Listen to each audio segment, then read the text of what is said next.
আসসালামু আলাইকুম। আপনাদের মধ্যে অনেকে চিনে এই জিনিসটা কি চিনে, আবার অনেকে চিনে না। এটা হলো মিষ্টি আলু, অর্থাৎ লাল আলু। প্রচুর ভিটামিন আছে, আয়রন আছে, ক্যালসিয়াম আছে, পটাশিয়াম আছে, সবই আছে। ভিটামিন এ থেকে একদম ডি, সি, কে পর্যন্ত আছে। খুবই ভালো শরীরের জন্য। এটা খেতে হয়। আমরা যেটা খাই এটা তো আসলে গ্রাম দেশে পুড়ে খায়, চুলার মধ্যে গোটা গোটা পুড়ে ফেলে। আর আমরা যেটা করি, আমরা এইভাবে কেটে সামান্য ভাপিয়ে তারপর তেলে ফেলি। একদম কালো কালো করে তেলে ফেললে মিষ্টি হয়।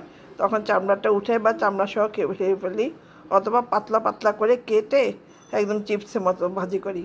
অসম্ভব মজা এই জিনিসটা।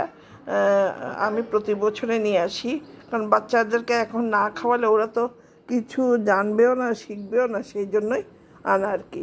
তো আপনারাও আনবেন। সবখানে ঢাকায় পাওয়া যায়, চিটাগাং সবখানে পাওয়া যায়। এই সময়টাই মানে সামারে পাওয়া যায়, তারপর কিছুদিন পরে শেষ হয়ে যাবে। এনে খাওয়াবেন, ভালো লাগবে, অনেক মজা। এবং তরকারি রান্না করবেন, কুচি চাকচাক করে কেটে চিংড়ি মাছ দিয়ে রান্না করলেও মজা, বা ছোট মুরগি বাচ্চা দিয়ে রান্না করলেও মজা। যে যেরকম করে খায়। ধন্যবাদ, ভালো থাকবেন।